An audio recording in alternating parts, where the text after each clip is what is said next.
My daughter's affair plot blew up because a cedar music box on a white tablecloth started playing her own voice like a confession. It wasn't just flirting. Tessa Morgan and Evan Klein were laughing about my death like it was a calendar invite, and they tossed around $4.5 million like loose change. Then I slid a black SanDisk USB drive across the table. 3 years of notes, photos, dates, and witness statements, neat as a sermon.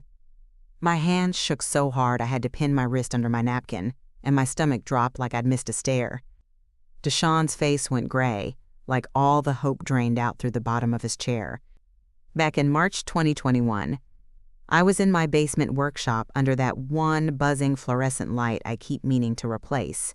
The air smelled like lemon oil and old tin. I had a wind-up clown on the bench with its arm off, waiting on a tiny brass pin I'd been hunting for days. Mae Thompson was upstairs humming along to some old Motown station while she straightened shelves. The shop was quiet in that way that feels like peace, until the front bell rang and the quiet turned sharp. I didn't even look up at first. I figured it was another parent with a busted teddy bear, another please. My kid can't sleep without it. That's 90% of my life. Fix the thing. Hand it back. Watch someone breathe again. But the footsteps didn't wander the aisles.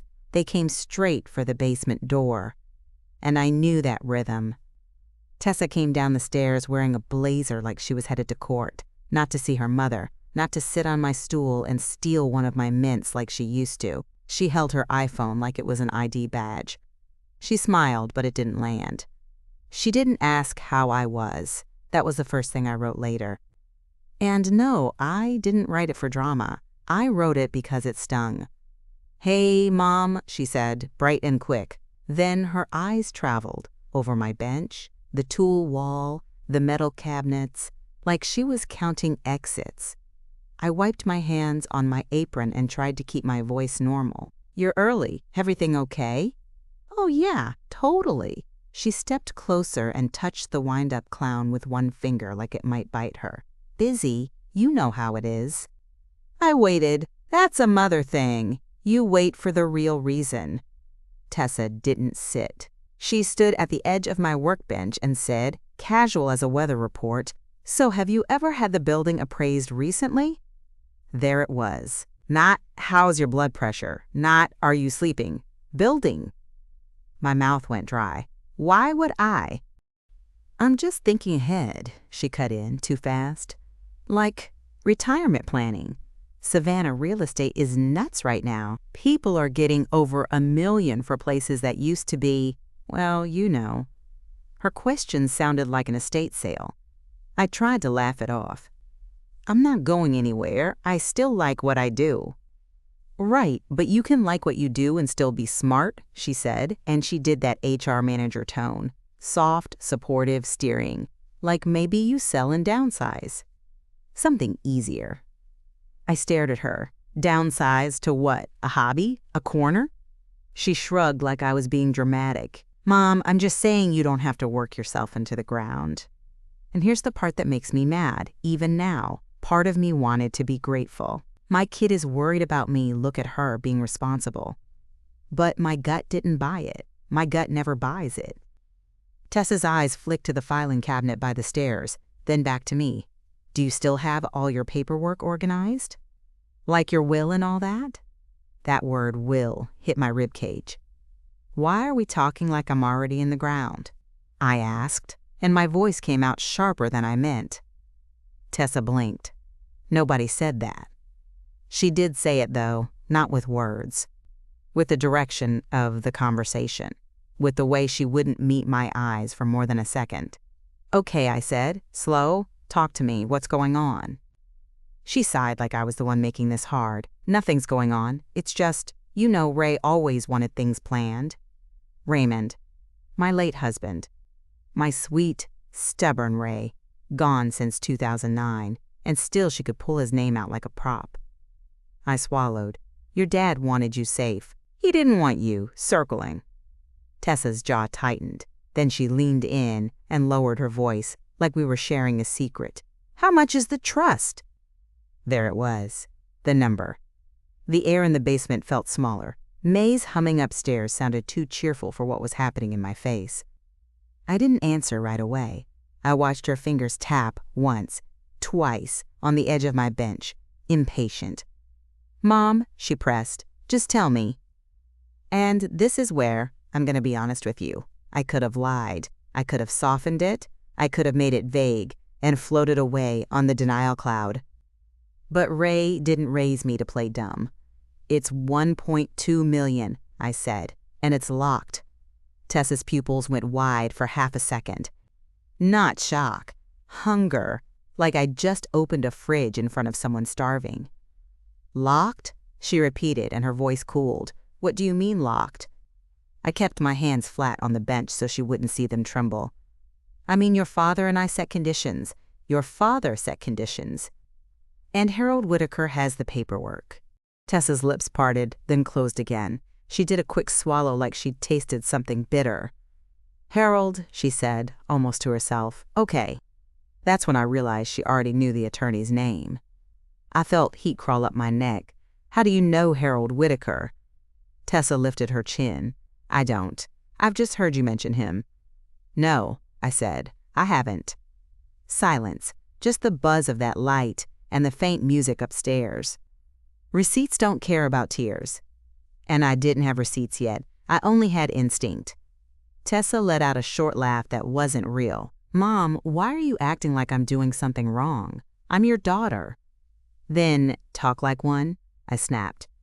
Her cheeks flushed. "You're being unfair." I wanted to tell her about 2009, about sitting in a courthouse office with Ray's hand in mine, signing a trust not because we were rich but because we were scared.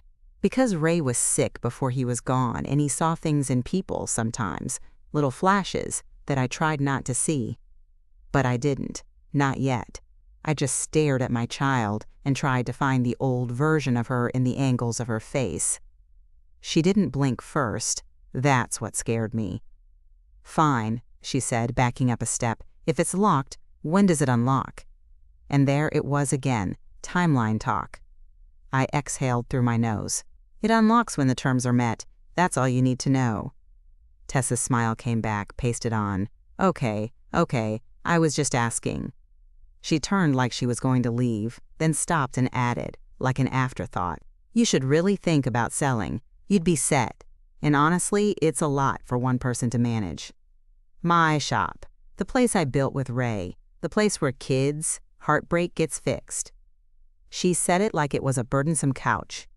I nodded once. Not agreement, a decision. I started writing it all down. And before you judge me for not blowing up right then, for not screaming, for not calling her out in the driveway, listen, mothers live in layers. We love and we notice and we lie to ourselves, sometimes all in the same breath. But that day, something shifted. Comment below, if your grown kids started asking you for exact inheritance numbers like that, do you confront them immediately, or do you go quiet and watch for receipts? Tessa climbed the stairs and called up to May, sweet as pie. "Hi, Ms. May. Long time." May's answer floated down, polite and cautious. "Hi, honey." "Honey," like we were pretending. A few minutes later, Deshawn showed up with a cardboard drink tray and a bag from that bakery off Abercorn that always smells like butter, even from the sidewalk. He was trying. He was always trying. He came down the stairs behind Tessa and gave me a careful smile. "Hey, Miss Marianne, brought you coffee. Tessa said you'd be down here." Tessa hadn't said anything to me about him coming. That was mini twist number one. She'd coordinated this. 2-on-1.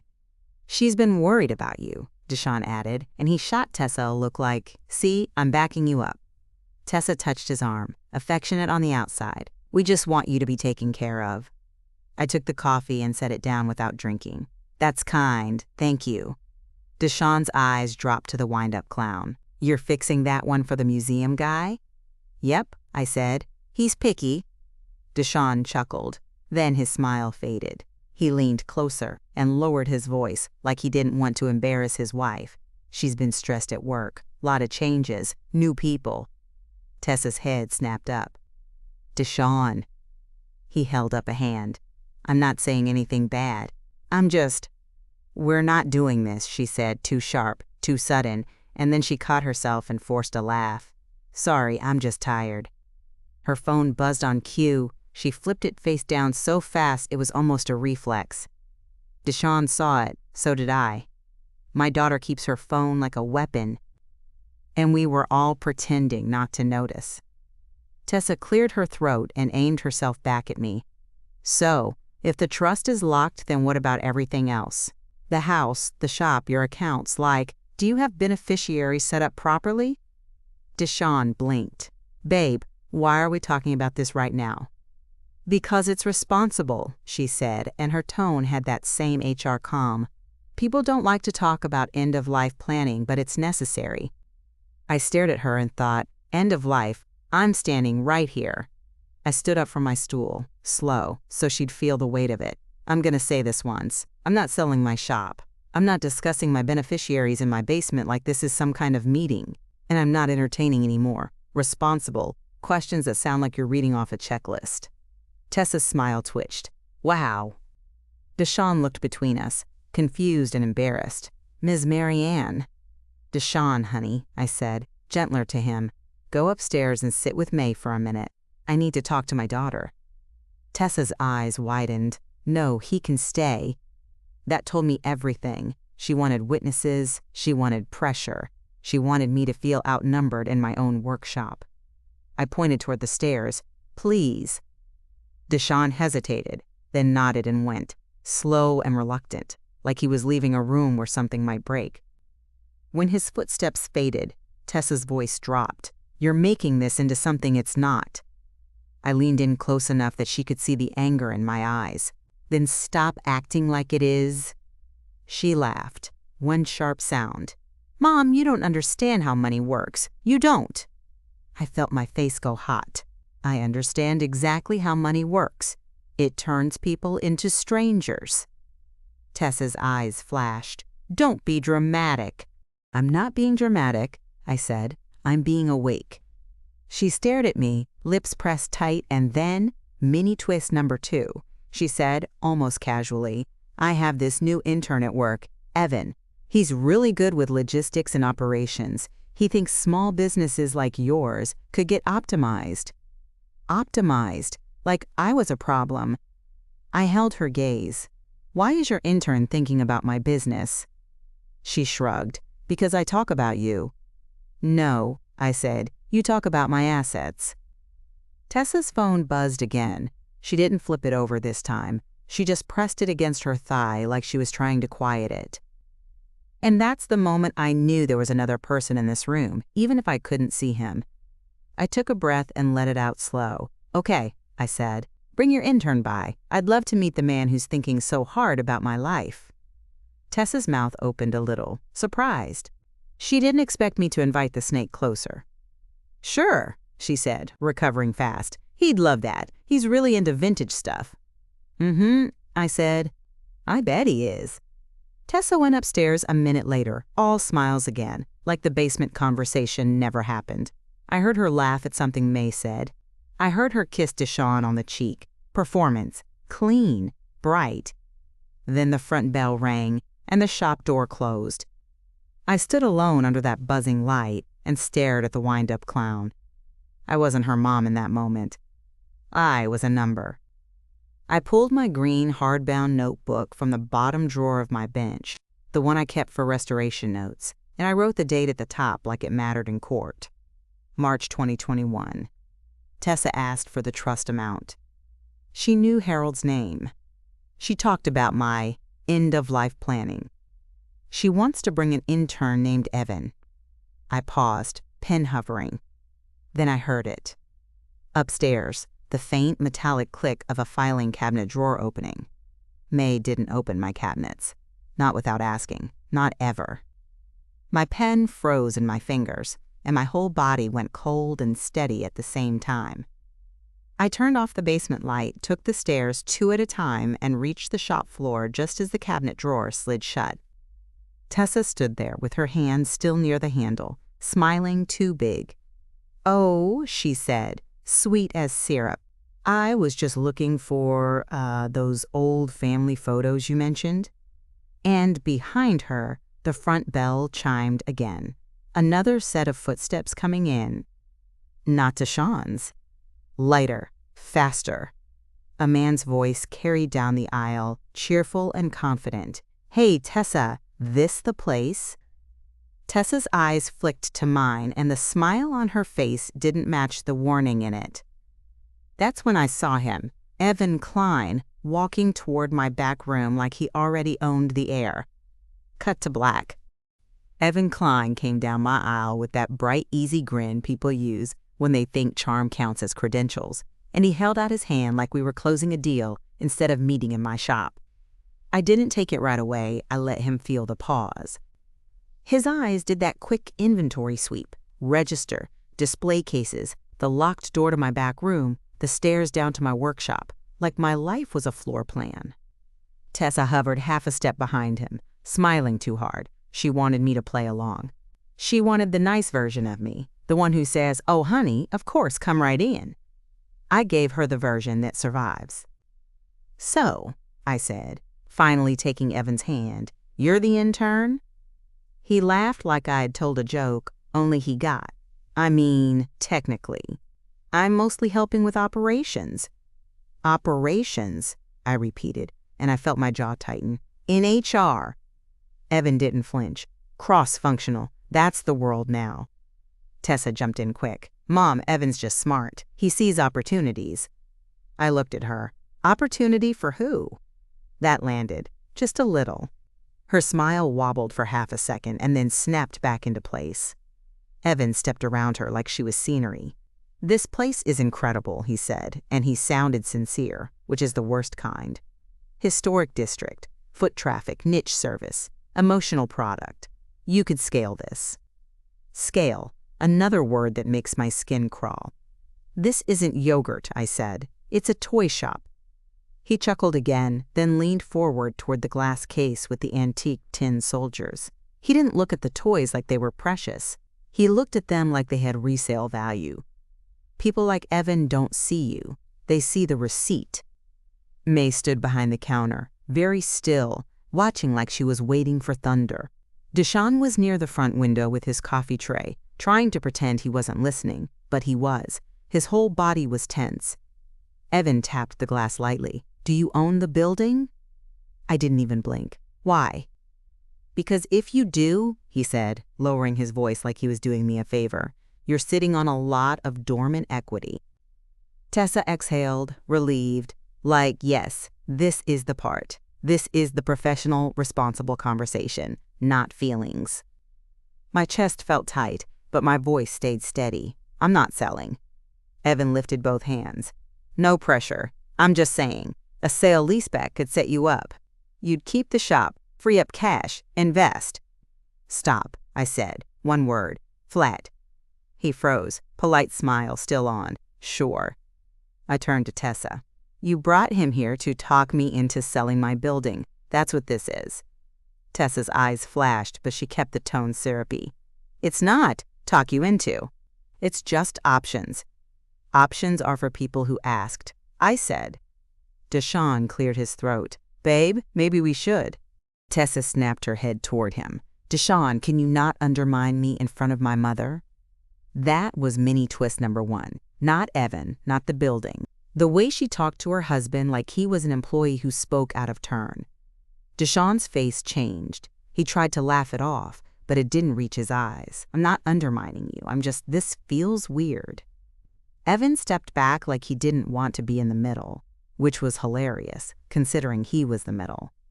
Tessa softened her voice instantly. "It's not weird. It's planning. Mom's stubborn." I felt a heat rise in me so fast it surprised even me. I'm not stubborn. I'm not dead. Silence. May made a small sound behind the counter, like she'd swallowed wrong. Evan's smile thinned. "Of course not. Sorry. I didn't mean to." "You didn't mean to what?" I said, keeping my eyes on him. "Walk in here and price my life?" His cheeks went pink. "Okay, that's not fair." "Fair isn't part of this," I said. "Get used to it." That was my first nail line of the day, and I meant it. Tessa's phone buzzed again. She checked the screen and flipped it face down, quick. Deshaun saw it. I saw it. Then Evan's phone buzzed too. He didn't look at it. He just held it lower, near his thigh, like he didn't want anyone to notice the timing. Mini twist number 2. They were synced. Not by accident. Evan took a step toward my back room door. Could I see the workspace? I'm curious how you run. No, I said. He blinked, surprised. Just a quick look. No. He glanced at Tessa and she gave him this tiny nod like, keep pushing. My stomach dropped a little. That look. That little silent teamwork. I'd seen that look in couples who think they're being subtle. I walked around the counter and put myself between Evan and my back room. Not aggressive, not loud, just immovable. This shop is not a tour, I said. It's my job.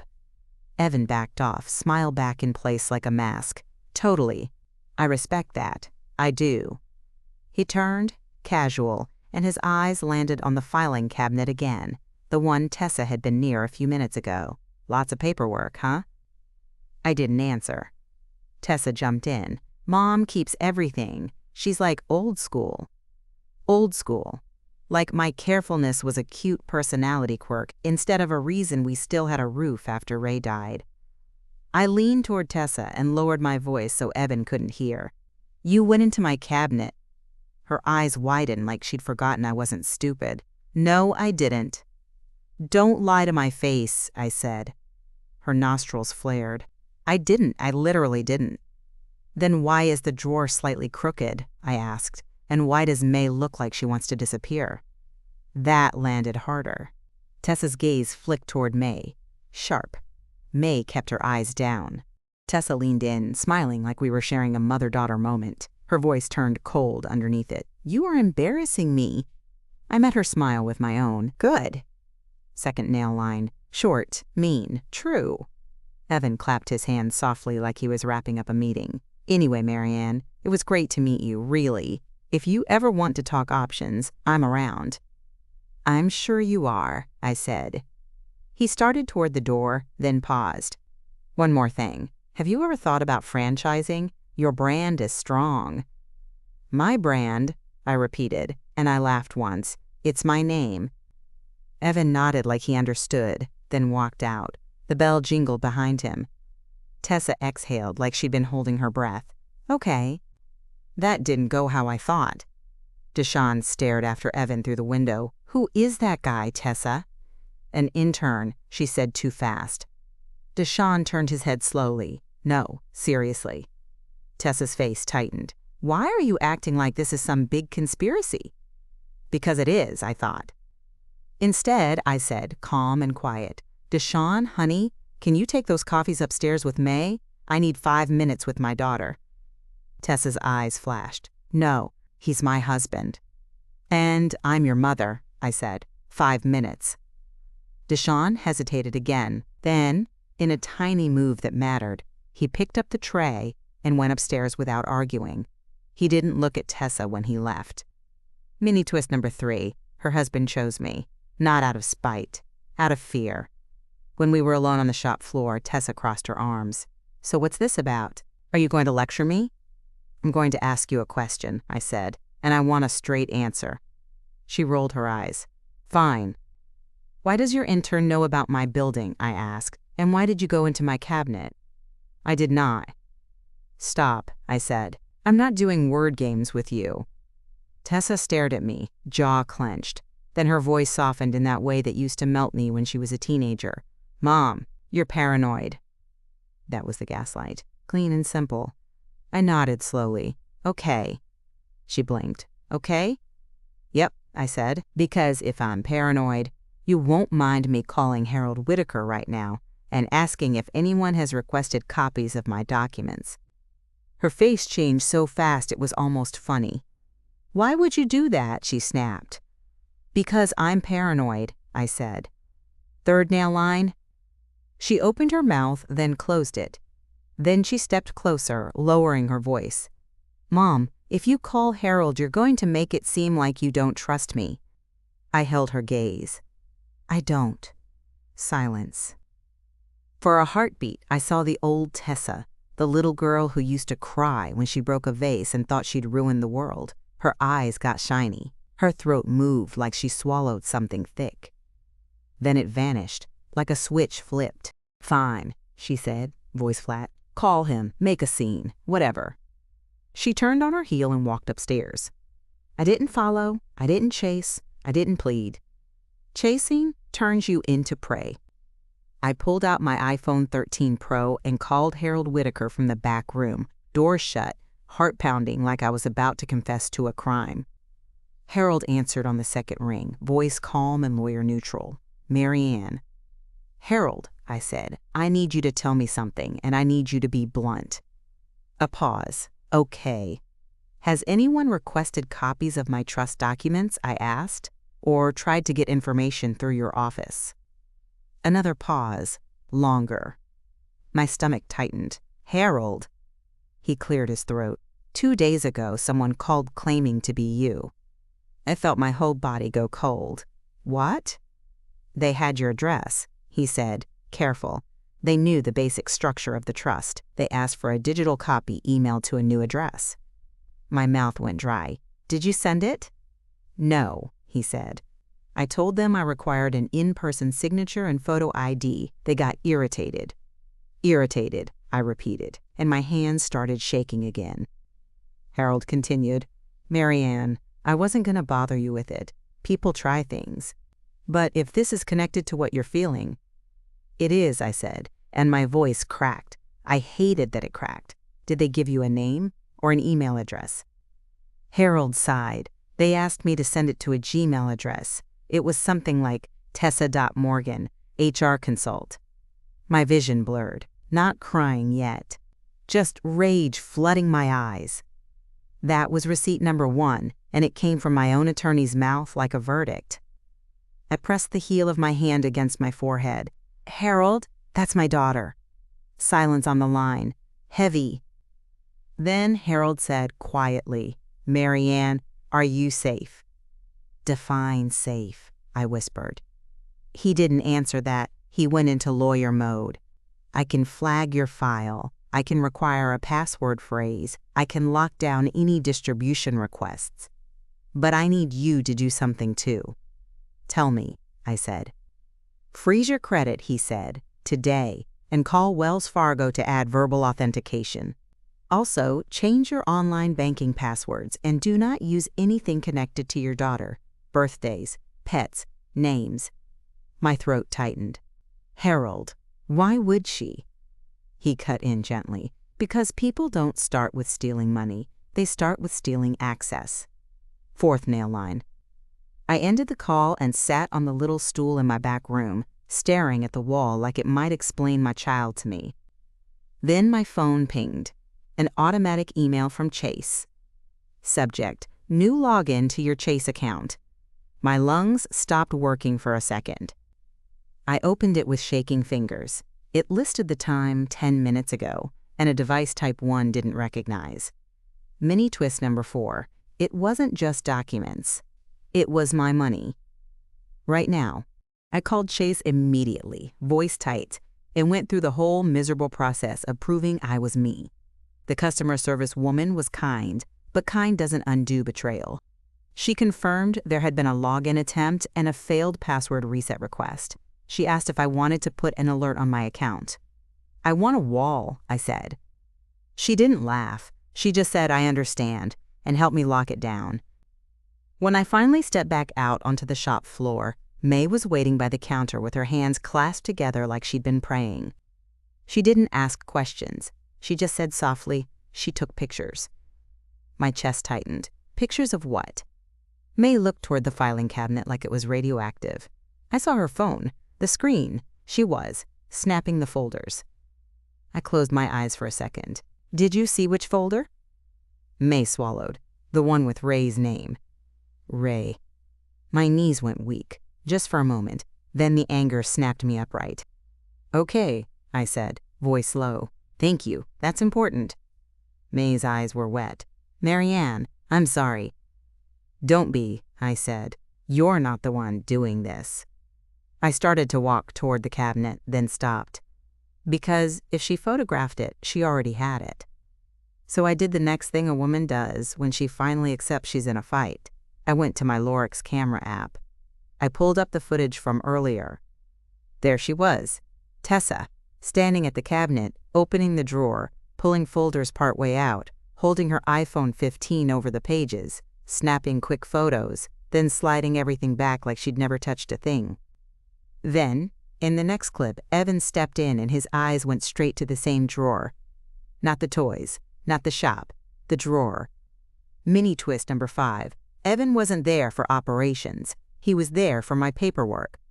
My throat burned. I exported the clip and saved it to a folder on my phone, labeled something boring, Inventory 2021, because I'm not new to hiding things from people who think they're smarter than me. A few minutes later, Deshaun came back downstairs alone. His face was pale. Tessa left, he said quietly. She said she had a work emergency. I didn't respond right away. I just looked at him. He stepped closer, voice shaking. She didn't take her coffee. She didn't kiss me. She just left. And when I asked where she was going, she said I was being controlling. I felt something in me soften for him. Not for her, for him. Sit, I said, please. He sat on the little bench by the window, like his bones were heavier than usual. I think she's seeing him, he said, and the words came out like he hated himself for saying them. I didn't rush to comfort him. I didn't do the no, I'm sure it's nothing thing. That's how women get buried, by their own politeness. Tell me what you have, I said. He swallowed hard and pulled out his Samsung Galaxy S23. His hands were shaking too, poor man. I didn't want to snoop, he said, but she left her phone in the car last week. It buzzed like crazy, and I looked. He opened a screenshot and turned it toward me. Receipt number 2. It was a text thread with a contact saved as Evan, Ops, cute. One message from Tessa made my stomach flip. Mom's stubborn. Harold won't email it. We'll need another angle. And Evan's reply, Angle is the bank. If she's with Wells Fargo, we can trigger a reset. Also, don't bring your husband next time. My vision tunneled. I could hear my own heartbeat like a drum in my ears.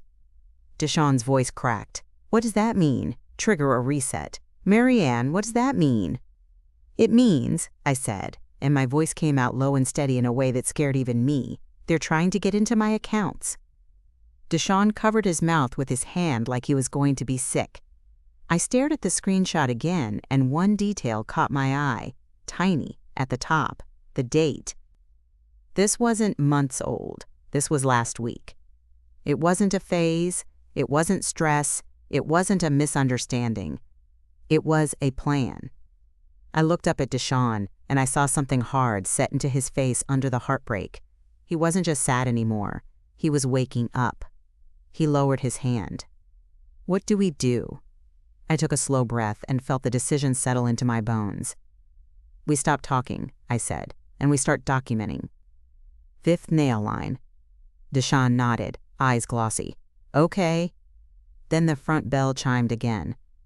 May stiffened. Deshaun looked toward the door like he expected it to be Tessa. It wasn't. It was a man in a crisp polo with a clipboard, smiling like sunshine. Hi there, he called. I'm with a local appraisal service. I'm here for the scheduled walkthrough. My blood turned to ice, because I sure as hell hadn't scheduled anything. And right behind him, through the front window, I saw the 2022 Lexus RX easing into a parking spot like it owned the curb. Promise me you'll stay with me for the next part, because the way they tried to force that appraisal through my front door was the moment I realized they weren't just greedy. They were getting bold. I stepped in front of the man with the clipboard and held my palm up like a stop sign. No. He blinked, still smiling. Ma'am, I'm just here for the walkthrough. It's scheduled. Not by me, I said. Behind him, through the front glass, the Lexus sat at the curb like it was posing. Tessa didn't get out right away. She wanted me to open the door for the chaos first. Deshaun moved up beside me, shoulders squared. I felt him decide something without saying it. He glanced at the clipboard and then at the man's chest where the company logo was stitched. "Who scheduled it?" Deshawn asked. The appraiser looked down at his papers, not meeting our eyes. "I have a work order. It's for this address. Says owner requested market valuation." "Owner," I repeated. "That's me, and I didn't request anything." His smile got thinner. "Maybe a family member did it on your behalf?" I laughed once, sharp. "Family doesn't get to impersonate me." "First nail line." May hovered behind the counter, hands clasped tight. She looked like she wanted to vanish into the wall of plush bears. The appraiser cleared his throat and tried again, voice still professional. "Ma'am, if you could just let me take a few photos. Exterior, interior, 10 minutes. "No photos," I said. "No entry, and you can leave." He hesitated like he might argue, and that's when Deshawn said, calm as a man flipping a switch, "We're recording this interaction." He held up his Samsung Galaxy S23, camera pointed right at the guy's face. Mini twist number 1. The power shifted. The appraiser wasn't in charge anymore. His posture changed immediately. He took a small step back like the phone was a weapon. "Okay, all right, I don't want any trouble." "Then tell us who ordered it," I said. He looked down again. "It's a contact named Tessa." My throat tightened so hard it hurt. "Tessa Morgan?" He didn't answer with words. He just gave a tiny nod, eyes apologetic. Deshawn's jaw flexed. "Did she sign anything?" "I have an email authorization," he said quickly, like he'd been waiting for that excuse. "It's standard. People do it for parents all the time." I leaned forward. "Show me." He hesitated. "Show me," I repeated, and my voice dropped. "Or you can explain it to the police when I call them." Second nail line. The appraiser's eyes widened. "No need for that." He flipped his clipboard around and pulled up his phone, scrolling. He held it out, and I leaned in just enough to see without touching. There it was, a forwarded email chain with my shop address in the subject line, and a line that made my skin crawl. "Owner authorizes access. Daughter coordinating." It came from a Gmail account with a name I recognized, the same pattern Harold mentioned, and it had my full address, my phone number, and a list of requested photos. Receipt number 1 for this part. Deshawn angled his phone and filmed the screen. "Hold it steady," he said. The appraiser swallowed. "Look, I didn't know." "You knew you weren't talking to the owner," I said. "You didn't call me once." He flinched like I'd slapped him. "Ma'am, I'm paid to show up. I show up." "Then show up somewhere else," I said. "Now." He backed away, muttering apologies, and walked out. The bell jingled like nothing happened, like my whole life didn't just get threatened by a man in khakis. The minute he hit the sidewalk, the Lexus door opened. Tessa stepped out wearing sunglasses like she was a celebrity dodging paparazzi. She moved with purpose, like she had rehearsed this in her head and expected me to play my part. She pushed the shop door open, smile already loaded. "Hey, what's going on?" Deshawn didn't even pretend. "What's going on is you scheduled an appraisal of your mother's building." Tessa's smile faltered, just a hair. "No, I didn't." I looked at her and felt something in me settle into stone. "He said your name. He had an email from you." She took off her sunglasses slowly like she needed us to see her eyes. "Okay, first of all, why are you accusing me like I'm committing a felony? I was trying to help." "Help who?" I said. "You or me?" Tessa exhaled, annoyed. "Mom, don't do that." Then she looked past me, into the shop, scanning, always scanning. "Where's the paperwork?" she said without thinking. She caught herself instantly. "I mean, where's the folder you keep your stuff in? Because if you're going to be stubborn about this, at least let me look at it and make sure you're protected." Mini twist number 2. She slipped. Not, "How can I help?" but, "Where is it?" Deshawn stared at her like he'd never seen her before. "Tessa, you're not protecting her. You're targeting her." Her face hardened. "Excuse me?" "You literally tried to get her accounts reset," he said, voice rising. "I saw the texts. I saw what you told Evan." Tessa's eyes widened for a second, and then her expression turned into something ugly. "You looked through my phone?" Deshawn's voice went flat. "Don't change the subject." Tessa's mouth opened like she wanted to scream, but she pressed her lips together and aimed all that anger at me instead, because I was safer to attack. "This is why I don't come here," she said. "This is why I keep my distance. You make everything into a conspiracy." I laughed, quiet, bitter. "You brought a stranger to my door to photograph my building." She stepped closer, lowering her voice. "You're being irrational."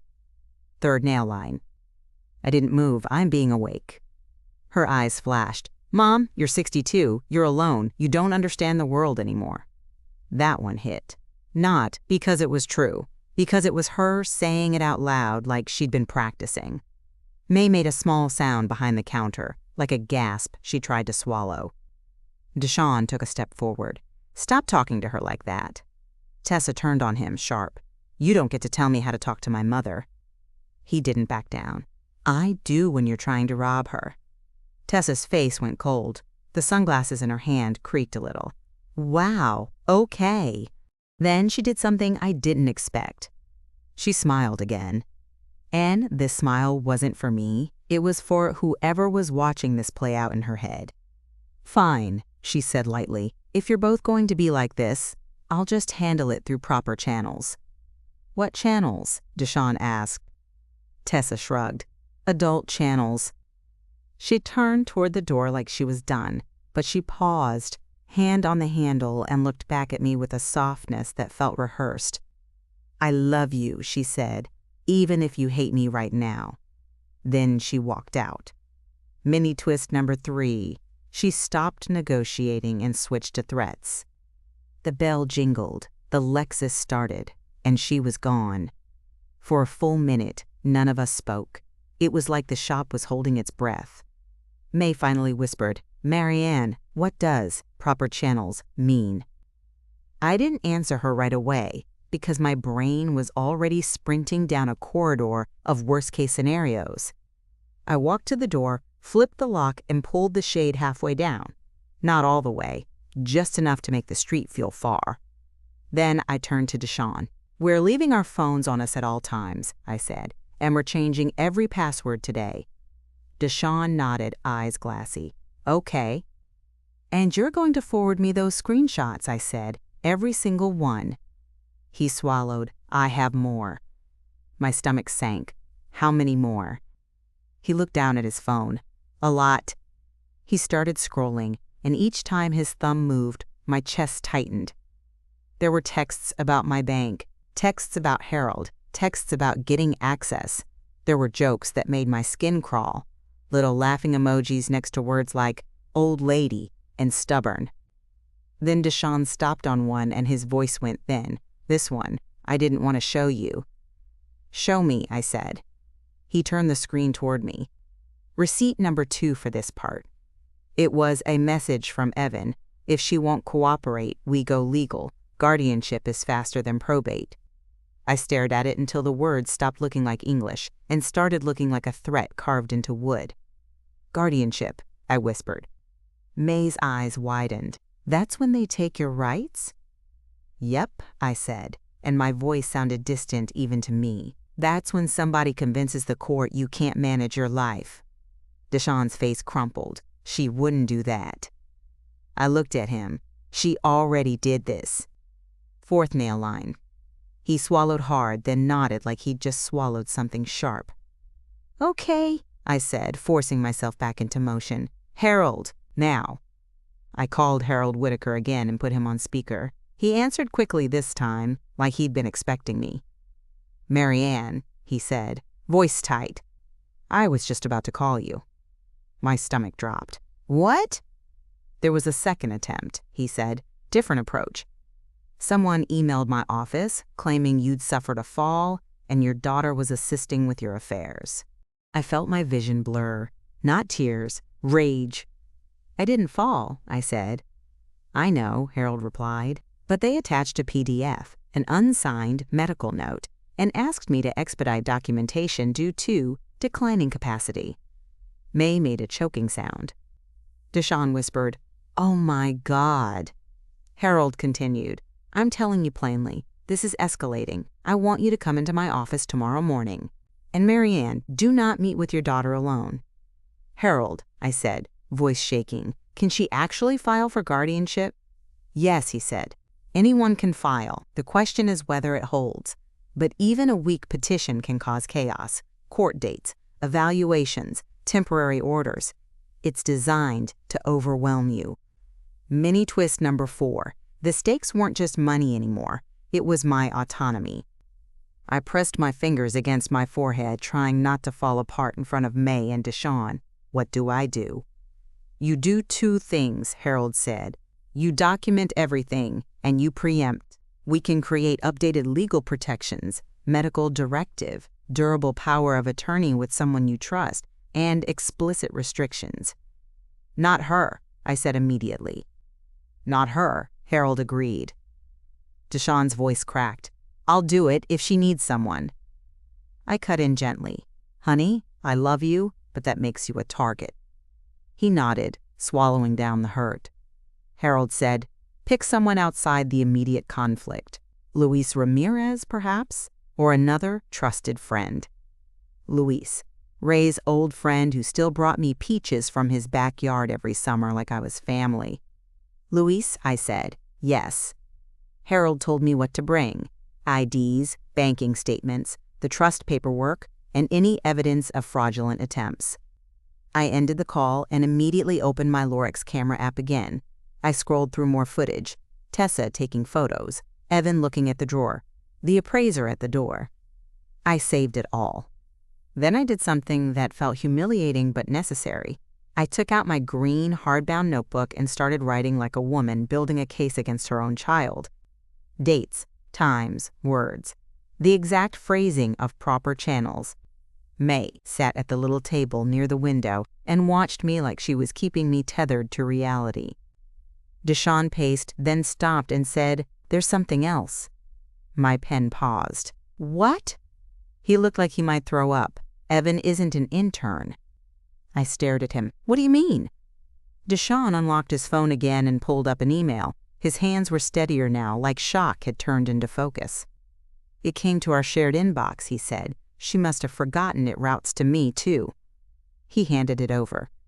Receipt number 3. It was an internal email from Tessa's company, subject line, HR consultant contract, KLINE, Evan, and right there in the body, contractor rate, start date, scope, restructuring plus risk mitigation. Risk mitigation. Not an intern, a hired knife. Mini twist number 5. Evan wasn't some random young guy with ideas. He was being paid to clean up risk, and I had a feeling I was the risk. I handed the phone back, throat burning. She hired him. Deshawn nodded, voice hollow. She did, and she lied to me about it. May whispered, "That's not just cheating, that's planning." "Yeah," I said, "it is." I walked to the cabinet and opened the drawer myself. I pulled out Ray's folder and held it like it was sacred. I didn't even care that it shook in my hands. Inside were old copies of our trust documents, notes from Harold, and, tucked into the back, Ray's handwritten letter to me, the one I'd read 1,000 times and still couldn't get through without crying. I didn't read it then. I couldn't, not yet. Instead, I slid the folder into a plain brown envelope, sealed it, and wrote across the front in thick black marker, "Do not open, Harold." Then I did the next thing Ray would have told me to do if he were here. I moved the target. I took the envelope downstairs to my workshop and slid it behind a false panel in an old wooden toy chest I'd restored years ago, one of Ray's favorites. It had a latch that looked decorative but wasn't. May watched me, like she finally understood why I cared so much about hidden compartments and old locks. Deshawn asked quietly, "Is there anything else like that?" I looked at him, more than you'd think. Because Ray and I weren't just sentimental people. We were careful people, and Ray had been careful in ways I didn't fully understand until now. Anyway, once the folder was hidden, I went back upstairs and called Wells Fargo. I added a verbal password, I froze my credit, I changed everything I could change. Then my phone buzzed. A text from an unknown number. Marianne, this is Tessa. I'm going to ask you to cooperate. If you don't, I'll have no choice but to protect you from yourself." My mouth went dry. Deshawn leaned in, reading over my shoulder. "That's a threat." I stared at the screen and felt my hand stop shaking. The fear burned off and left something colder underneath. I typed back one sentence. "Try me." Fifth nail line. May whispered, "Marianne." "I know," I said, "but I'm done being polite." The phone rang 10 seconds later, not Tessa. A blocked number. I answered anyway, because I needed to know what kind of storm was coming. A woman's voice, official and calm. "Ms. Delgado, this is Chatham County Adult Protective Services. We received a report expressing concern about your well-being. I'd like to schedule a visit." My heart dropped so hard it felt like my ribs cracked. Deshawn swore under his breath. May covered her mouth with both hands. I stared at the shop floor, at the sunlit dust on the wood, at the little repaired teddy bear on the shelf, like the world was still normal. And I heard Tessa's voice in my head, proper channels. "Ma'am," I said, forcing my voice steady, "who made the report?" "I can't disclose that," she replied. Of course she couldn't. I looked at Deshawn, and he looked back at me with terror and anger braided together. This wasn't just a family fight anymore. This was the state at my door. And the worst part? If they came tomorrow, Tessa would show up too, smiling, helpful, ready to play the grieving, concerned daughter while she tried to take my rights right out from under me. "Tomorrow morning," I said into the phone, eyes locked on the shop door like it might open by itself. "If you're coming when my attorney can be present." The woman from Adult Protective Services paused, still calm. "Ms. Delgado, we can't coordinate around an attorney's schedule." "Then you can coordinate around my schedule," I said, "because this is my life." First nail line. Deshawn hovered close enough I could feel the heat off his shoulder. May stood behind the counter with her hands pressed together like she was holding herself in one piece. The APS woman tried again. "We received a report of possible self-neglect and financial vulnerability. Our role is to ensure your safety." I kept my voice even. What exactly was reported? "I can't disclose the reporter," she said, "but I can tell you the concerns. Confusion with finances, potential exploitation, and refusal of assistance." Refusal of assistance. Like I was a toddler, refusing vegetables. Mini twist number 1. They weren't just aiming for my money. They were building a story about my mind. "Give me a case number," I said. She did. I wrote it down in my green notebook, so hard the pen dented the page. Then I asked her for something else, something Ray taught me without ever saying it. "Email me a summary of the allegations," I said, "and the policies you operate under." "We don't typically." "Yes, you do," I cut in, "because you just told me you can't disclose the reporter, which means you have procedures. Email them." Second nail line. She hesitated. I could hear her recalculating the easiest path. "I can send general information about our process." "Do that," I said, "and schedule the visit for tomorrow at 11. My attorney will be aware, and for the record, I am not confused, I am being targeted."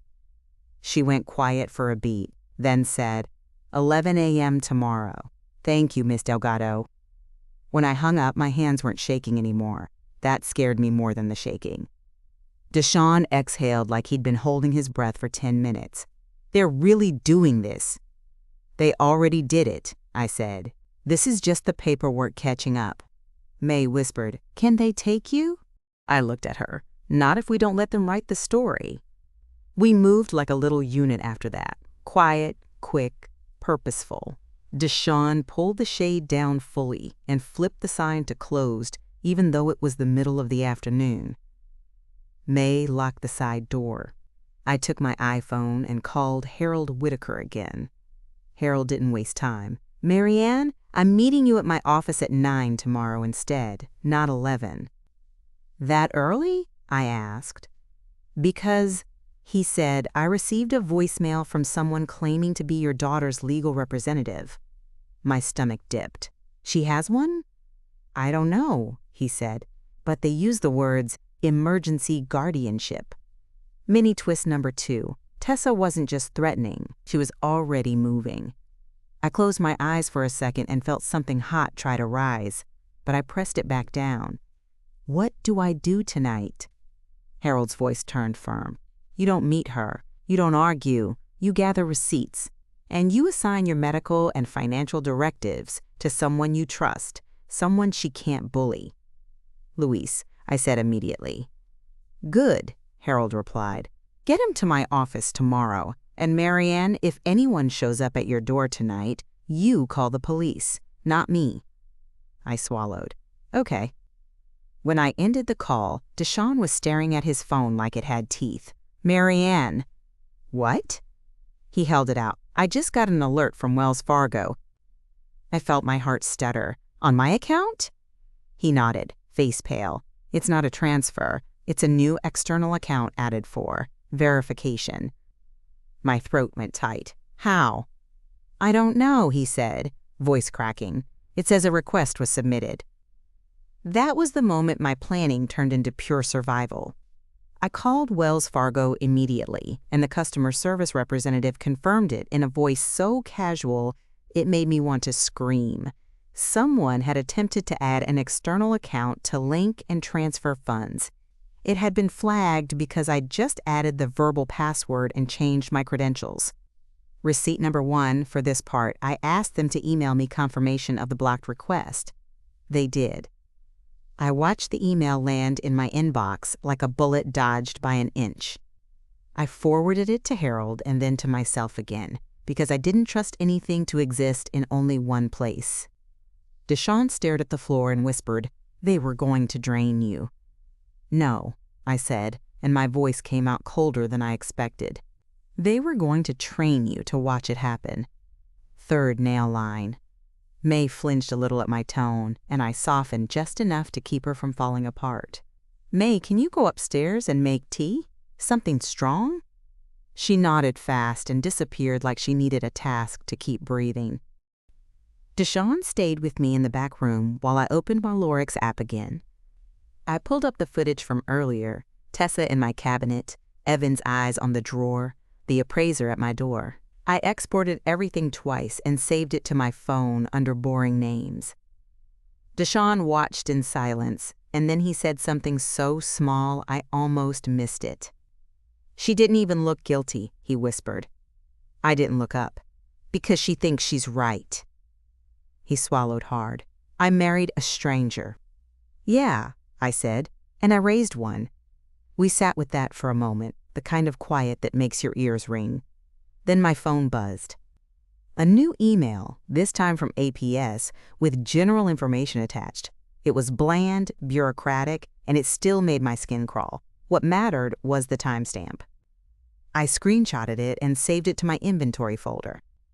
Mini twist number 3. Now I had proof they'd contacted me, proof of the process, proof that I wasn't avoiding, I was preparing. Deshaun rubbed his face. "What's the next move?" I opened my green notebook and flipped to a page I'd never used for toys. "We need an outside witness," I said. "Someone who knows procedure and doesn't spook easy." Deshaun frowned. "Like who?" I stared at the words for a second, then said the name I'd been trying not to say because it made this feel too real. "Detective Nora Pike." Deshaun blinked. "You know a detective?" "Retired," I said, "and she owes Ray a favor." That was true. Ray helped her brother years ago, quietly, when nobody else would. Ray did a lot of quiet things people never knew about. That was one of the reasons losing him broke me the way it did. I called Nora Pike. She answered on the first ring like she still lived by her old habits. "Marianne." "Nora," I said, "I need advice, not comfort." A beat. "That bad?" "It's worse," I said. "My daughter is trying to set up guardianship and get into my accounts." There was a pause, and then Nora's voice sharpened like a blade being drawn. "Where are you?" "My shop," I said, "downtown." "Lock the doors," she said. "Don't be alone, and don't talk on speaker unless you want your life overheard." "I'm in the back room," I said. "Deshaun and May are here." "Good," Nora replied. "Text me the address, I'll swing by." I didn't say thank you. I just breathed for the first time in an hour. May came back with tea, hands shaking so hard the cups rattled on the tray.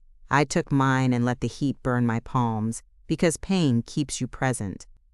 Then Deshawn's phone lit up again. He glanced at it and his face changed. "She's calling me." "Tessa?" I asked.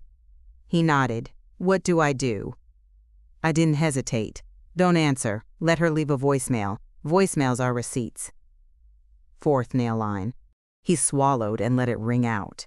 A minute later, the voicemail arrived. He put it on speaker, and Tessa's voice filled my back room like poison wrapped in satin. "Deshawn," she said, breathy, upset but not too upset. "I need you to calm down. Mom is spiraling. She's accusing people. She's paranoid. If you care about her, you need to get her evaluated. Okay, please, call me back." My stomach turned. Mini twist number 4. She was already planting the evaluation language. She was writing the script out loud. Deshawn stared at his phone like it had betrayed him. She's doing it!" "She's done it," I said. The front bell jingled. May froze. Deshawn's head snapped up. But it wasn't Tessa. It was Luis Ramirez, holding a paper grocery bag like he was bringing dinner, not stepping into a storm. He took one look at my face and didn't ask questions. He just walked straight over and set the bag down. "I brought you plantains," he said softly, "and I brought you my ears." I laughed once, not because it was funny, but because Luis always knew the exact thing to say. "Luis," I said, and my voice wobbled for half a second, "I need you tomorrow morning. Harold's office. I need you to be my person, my medical directive, my power of attorney, all of it." Luis didn't flinch. He didn't ask why. He just nodded like he'd been waiting to be called. "Okay." Then he looked at Deshawn. "And you," he said gently, "you look like you got hit by a truck." Deshawn swallowed. "Feels like it." Luis patted his shoulder once, firm. "Sit. Drink something. We're not letting them rush you." That was mini twist number 5. Luis didn't just agree. He stabilized the room. He gave me background under my feet. A few minutes later, Nora Pike arrived. She didn't come in like a TV cop. She came in like a woman who's seen too much and doesn't waste motion. Gray hair pulled back, sensible shoes, eyes that take in everything without looking obvious. She shook my hand once. "Show me what you have." So I did. I showed her the Lorix clips. I showed her Harold's notes in my notebook. I showed her the Wells Fargo email confirming the blocked external account attempt. I showed her Deshawn's screenshot about guardianship is faster than probate. Nora's face didn't change much, but her eyes got colder. "This is coordinated," she said, "and they're escalating because you're resisting." "Can they actually do it?" May asked, voice small. "Take her rights." Nora turned to her. "They can try. The system is supposed to protect vulnerable people, but it can be abused if someone knows how to sound convincing." I felt my jaw tighten. Tessa knows how to sound convincing. It's her job. Nora nodded once. "Then your job is to sound factual." She looked at me. "Do you have anything from your husband? Anything that shows intent, concerns, plans, anything he wrote?" "Ray." I stared at the back room wall for a long second, and then my mind snagged on something old and sharp. "Ray left a cedar music box," I said slowly. "He was weirdly specific about it." Luis's eyebrows lifted. "That old thing? The one you keep upstairs?" I nodded. "He told me to never get rid of it. Said it was, for later. I thought he meant sentimental later." Nora's voice went quiet. "Where is it?" I stood up so fast my chair scraped. "Upstairs, in the glass case." May followed me like she didn't want me walking alone. I opened the case, lifted the cedar music box out, and set it on the counter. It looked harmless, pretty, old-fashioned, the kind of thing you'd put on a dresser and forget. But Ray didn't do harmless. I flipped it over and ran my fingers along the bottom like I was checking the craftsmanship. I'd cleaned it 100 times. I'd never really searched it. Nora watched my hands. "Don't force it," she said. "Look for seams." I found it. One edge slightly uneven, like it didn't sit flush. My breath caught. I pressed gently, and the bottom panel slid a quarter-inch with a soft click. May gasped. Inside was a tiny compartment, and inside that compartment was a folded note, yellowed at the creases, and a black SanDisk USB drive. My throat tightened so hard I could barely breathe. Ray's handwriting. My eyes recognized it like a bruise. I unfolded the note with shaking fingers. It was only a few lines. Marianne, if you're reading this, you already know. Don't argue. Don't plead. Play the box. Save the drive. Trust your gut. Ray. My vision blurred, and I had to blink hard to keep the room in focus. Nora's voice was gentle but firm. What does play the box mean? I swallowed. It plays music. Play it, she said. I stared at it, heart pounding like I was about to open a door I couldn't close. Deshawn stood behind me, close enough I could feel him shaking too. Luis whispered, "Misha, breathe." I lifted the lid. I turned the key. The little metal teeth started to move, and for half a second, it sounded like the same soft lullaby it always played. Then it clicked. A deeper mechanism engaged, something I had never heard before. And a voice came out of the music box, tinny, recorded, unmistakable. Tessa's voice. Not little girl Tessa, adult Tessa, confident, sharp. "I told you," her voice said through the tiny speaker, "if we get her declared unfit, everything moves faster." Deshawn made a sound like a wounded animal. Then Evan's voice, light, amused, answered her. "And the number is what again? 4.5? My stomach dropped like I'd been shoved off a ledge. The box kept playing, quiet music underneath, their voices on top like rot under perfume. Tessa laughed. 4.5, but we start with the 1.2 trust. Then the building. Then the rest. Nora's eyes flicked to me, sharp. This is gold. I couldn't speak. My mouth wouldn't work. The recording went on, and Evan said, casual as ordering lunch, "We just need her to slip. One fall, one bad day, one report. Boom, guardianship." Deshawn's knees actually buckled. He grabbed the counter to stay upright. I slammed the lid shut, hard, like I could trap their words back inside. The music cut off mid-note. The silence after was brutal. Nora looked at me. "Do you understand what your husband did?" I stared at the box, hands trembling. He knew. "He suspected," Nora corrected, "and he set you up to win." Mini twist number 6. Ray hadn't just left me memories, he left me a weapon. Nora pointed at the USB drive. "What's on that?" "I don't know," I whispered. She nodded once. "We find out, and then we control the moment it detonates." Deshawn's eyes were wet, face ashen. She said it like it was nothing. Luis's voice turned low and furious. "That's not a daughter. That's a predator." I looked at Nora, and something in me steadied. "What do we do?" Nora's gaze didn't waver. "We don't hand this to them piece by piece. We make them say it in front of witnesses." I swallowed. "How?" Nora leaned in slightly. "You invite them to dinner." My skin prickled. "A trap." "A controlled conversation," Nora said, "with you holding the remote." I stared at the cedar box, then at the USB drive in my palm. My hands weren't shaking from fear anymore. They were shaking from fury. "Okay," I said, voice low. "Dinner." And right then, my phone buzzed again. An incoming email from a law office I didn't recognize. Subject: Notice of Petition for Emergency Guardianship. Delgado, Marianne. I felt my blood turn to ice as I opened it, because attached was a PDF with my name at the top and Tessa's signature at the bottom. I forwarded that guardianship PDF to Harold Whitaker with my thumb shaking. Then I grabbed my keys and told Deshawn we're not sleeping on this. Nora Pike didn't argue. She just said, "Good. Movement beats panic." First nail line. We shut the shop down early. May stayed behind the counter like a statue while I swept documents into a tote bag. IDs, the Wells Fargo email about the blocked external account request, the Lorex clips on my phone, and the cedar music box wrapped in a dish towel like it was fragile truth. Luis followed us out to the sidewalk and pointed at my Subaru.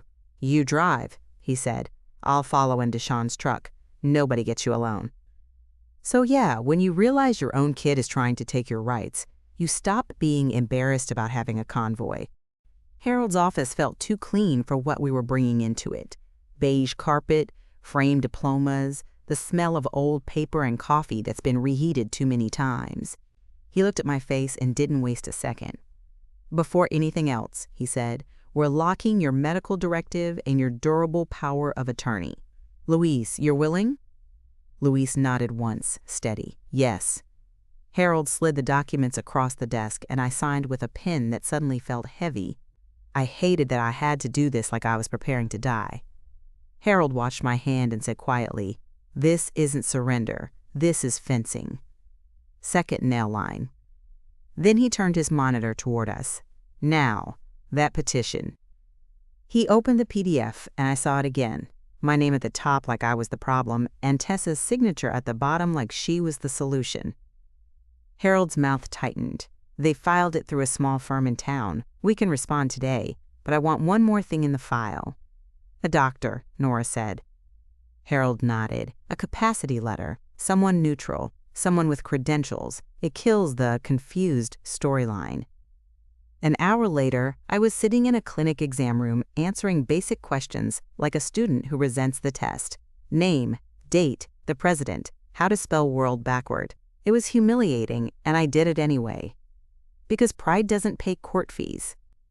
The doctor, kind eyes, no nonsense, looked at me after 15 minutes and said, "Ms. Delgado, you are clearly competent. I'm sorry someone put you through this." I didn't cry. I just nodded and asked for it in writing. Receipt number 1. Harold scanned the signed capacity letter into my file before lunch. Mini twist number 1. Tessa's biggest weapon. Mom is spiraling. Just got dulled. We went straight back to Harold's office, and he filed our response. Not a polite response. A sharp one. Evidence listed. Attachments. Dates. Screen captures. The Wells Fargo confirmation. The Lorex clip stills. The voicemail where Tessa used the word evaluated. Harold leaned back and looked at me over his glasses. "You want my opinion?" "I want the truth," I said. He nodded. "This petition won't hold, but it will reveal how far she's willing to go when she's cornered." Nora's eyes flicked to the music box in my tote. "Then we corner her in the right place." Harold didn't love that, but he didn't stop it. "If you're going to do this dinner," he said, "you do it in public. You keep witnesses, and you do not touch anyone, no matter what they say." "I'm not a hitter," I said. Harold's voice went flat. "You'd be surprised what grief can turn into." I didn't answer that. I just stood up and zipped my tote closed. On the way out, Nora said, "We're not inviting Tessa to dinner to negotiate. We're inviting her to perform." I looked at her. "And we're recording the performance." Nora nodded. "Exactly." Mini twist number 2. The dinner wasn't a trapdoor. It was a stage. We picked a riverfront restaurant near River Street, busy enough to keep things civilized, quiet enough to hear. Nora sat at the bar with her back half turned like she was just another woman eating shrimp and minding her business. Luis sat 2 tables away with his arms crossed like a bouncer in church. May stayed at the shop, but she had the Lorex app open and my location shared because she insisted. Deshawn and I took a booth. I placed the cedar music box in my purse and the black SanDisk USB drive in a small envelope in my pocket. I could feel it against my thigh like a little square heartbeat. Tessa arrived first, alone. That surprised me for half a second. Then I realized she wanted control of the entrance. She wanted to set the mood before Evan showed. She slid into the booth across from me, smoothing her blazer like she was about to interview someone. "Thank you for meeting," she said, voice calm, eyes assessing. Deshawn didn't speak. He looked like he'd been hollowed out and refilled with steel. Tessa glanced at him, then back at me. "I don't want this to get ugly." "It's already ugly," I said. Third nail line. Her mouth tightened. "Mom, I filed that petition because you're not thinking clearly. I tilted my head. Is that what you told yourself, or what Evan told you? Her eyes flashed, but she held the line. Evan isn't the issue. Then why is he coming? Deshawn said, finally, voice low. Tessa stiffened. Because he's advising me. Deshawn laughed once, no humor in it, on robbing my mother-in-law. That drew a look from the table beside us. Tessa lowered her voice instantly. Deshawn, stop. Stop what? He said. Stop saying it out loud. She stared at him like she didn't recognize him. You're being manipulated. I leaned in. By who, Tessa? You? Her phone buzzed. She checked it and slid it back into her purse, too smooth. Then Evan arrived like a man who loves an audience. Clean shirt, bright grin, the kind of posture that says he thinks consequences are for other people. He slid into the booth beside Tessa without asking. Marianne, he said, like we were friends. Deshawn, appreciate you making time. I didn't greet him. I just looked at him until his smile thinned. What's the goal tonight? He asked, hands open, fake peaceful. We're here to calm things down, right? Sure, I said. Let's calm it down. Evan nodded, satisfied. Great, then let's be practical. He turned to Tessa like she was his client. We can withdraw the petition if Marianne agrees to some safeguards. Budget oversight. A neutral third party to manage large transactions. Maybe even a sale plan for the building. I held up a finger. Stop. Evan blinked. Excuse me? I'm going to say one thing, I said, and my voice surprised me with how steady it was. My life is not a project plan. Fourth nail line. Tessa's cheeks flushed. Mom, nobody said. You did. I cut in. You said you'd protect me from myself. Evan leaned back, eyes narrowing. That text was probably emotional. Oh, it wasn't emotional, Deshawn said. It was strategic. Evan's gaze flicked to him. Deshawn, you're hurting. I get it. But don't confuse pain with facts. Deshawn's hands tightened around his water glass. Don't talk to me like you know me. Evan smiled, small. I know patterns. Mini twist number 3. Evan tried to take authority in the booth, like he was the adult in charge. That's when I reached into my purse and set the cedar music box on the table between the bread basket and my water glass. Evan looked at it and laughed lightly. Cute. What is that, a prop? Tessa's eyes flicked to it too fast. She knew it. She'd seen it in my shop 1,000 times. She just never looked at it like it mattered. It's a gift, I said. Evan's eyebrows lifted. For who? For the truth, I said. Tessa's lips parted. Mom, what are you doing? I looked at her. I'm done being managed. Then I turned the key. At first, it played that soft little melody, innocent as lace. Evan's attention drifted for half a second, like he was bored. Then the mechanism clicked, and the booth filled with Tessa's recorded voice, tinny but unmistakable, saying, if we get her declared unfit, everything moves faster. Tessa went white so fast it was like someone erased her. Evan froze, eyes snapping to the box, then to me. Deshawn made a small sound, like grief finally found a place to land. The recording kept going. Evan's voice followed, smooth as poison. And the number is what again? 4.5? The table beside us went quiet. A fork paused mid-air. Somebody stopped chewing. Tessa's mouth opened, but no sound came out. Evan reached for the music box. I put my hand over it, palm flat, not touching him, just blocking. No. Fifth nail line. Evan's jaw tightened. Turn it off. Why? I asked. It's just a misunderstanding, right? The recording went on, Tessa laughing about, starting with the 1.2 trust, Evan saying, one fall, one report, boom, guardianship. Deshawn's face crumpled, and I watched his last hope die in real time. Tessa finally found her voice, a hiss. How did you get that? I didn't answer. I let the box speak for me. Evan's hand slid under the table. I didn't see what he was doing, but Nora did. She was at our booth in 2 seconds, like she'd been waiting for that movement. "Hands visible," Nora said, calm and terrifying. Evan looked up at her, startled. "Who are you?" "Someone you don't want to lie to," Nora said. Mini twist number 4. Evan's confidence cracked. He wasn't dealing with family drama anymore. He was dealing with a professional witness who didn't blink. Tessa's eyes darted between Nora and me. "Mom, you set me up." I laughed once, sharp. "You set me up first." Evan stood abruptly. "We're leaving." Nora's voice stayed level. "Sit back down." Evan hesitated, then forced a laugh. "Lady, you don't get to order me around." Nora reached into her bag and placed a business card on the table. "Retired detective, name printed clean. You can walk," she said.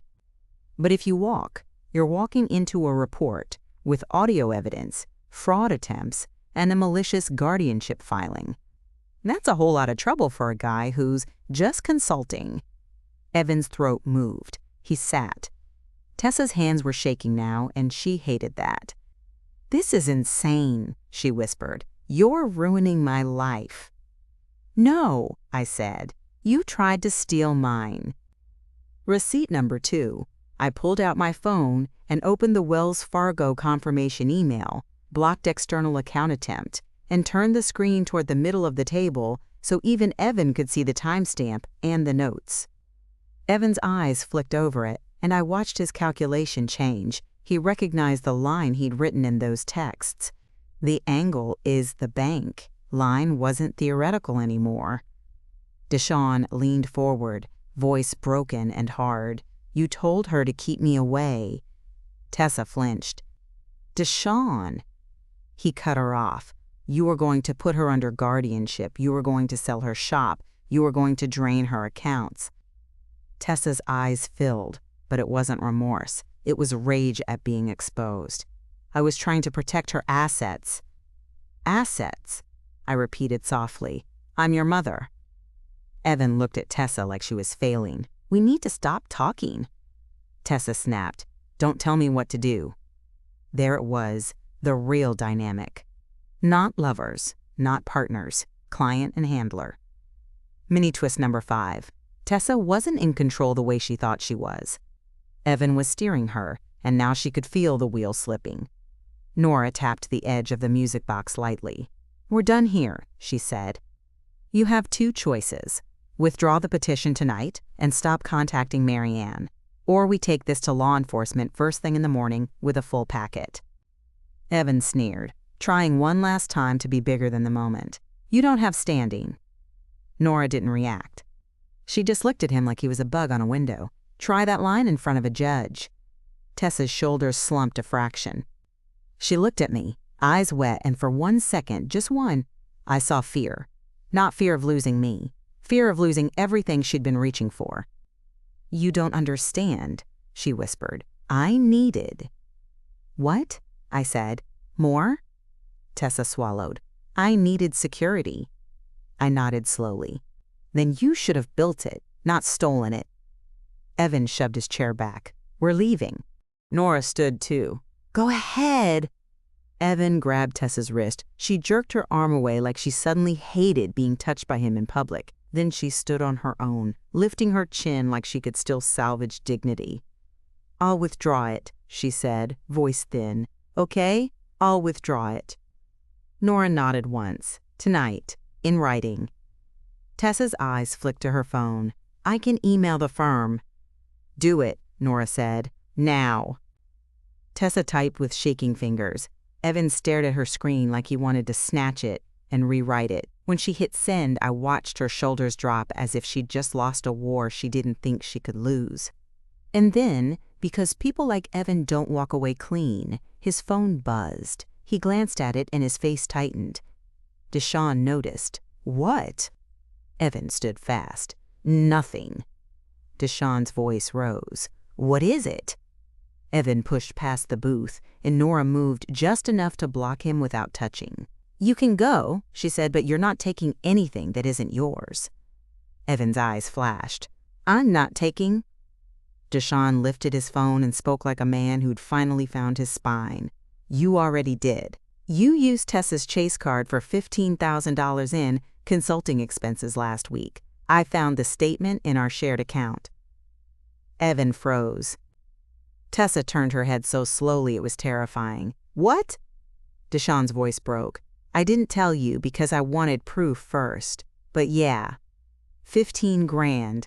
And when I questioned it, he said it was work. Tessa stared at Evan like she'd never seen him. You said it was for a compliance project. Evan's smile came back, thin and dangerous. It was. Deshawn shook his head. No, it was gift cards and a wire attempt. The bank flagged part of it. Tessa's breathing got shallow. The color drained out of her face again, but this time it wasn't about me. It was about her. Mini twist number 6. Evan wasn't just using me as the target. He was using Tessa too. Evan looked at Nora, then at me, and I saw the moment he decided he couldn't win here. He pivoted toward the exit, fast. Nora didn't chase. She didn't need to. She just said quietly, "Marianne, call it in." I stood, pulled out my phone, and dialed non-emergency like my hands had done it 100 times. Calm voice, fax, fraud attempt, malicious petition, audio evidence, location. Evan heard the word report and bolted. Tessa stood there, trembling, staring after him like her brain was trying to catch up to her choices. Deshawn didn't reach for her. He didn't comfort her. He just looked tired. Luis appeared beside the booth like a shadow that finally speaks. "Deshawn," he said gently, "you don't have to carry her lies." Deshawn swallowed, then nodded once. "I know." Tessa turned toward me, eyes pleading now, voice cracking. "Mom, please." I looked at her, my child, my stranger, and felt something in me go quiet. "This is the last time you get to call me Mom while you're holding a knife," I said. Final nail line. The next morning, Harold called me and said the firm had filed the withdrawal. APS closed the visit as unsubstantiated once Harold faxed the capacity letter and the evidence. And 2 days later, Tessa's company put her on administrative leave while they investigated misuse of funds and conflict of interest tied to Evan. Evan disappeared like smoke, phone disconnected, emails bouncing, $15,000 gone, and suddenly he wasn't so brave. Deshawn filed for divorce the following week, not out of vengeance, out of survival. And me? I opened my shop the next morning, same as always. I fixed a little tin robot for a kid who didn't know anything about guardianship or fraud or how your own blood can look at you like a bank account. Point is, I didn't win because I screamed louder. I won because I wrote it down, saved it twice, and put the truth on a table where everyone could hear it. If you love karma served cold with a side of receipts, stick around, because sometimes the sweetest justice is simply staying standing.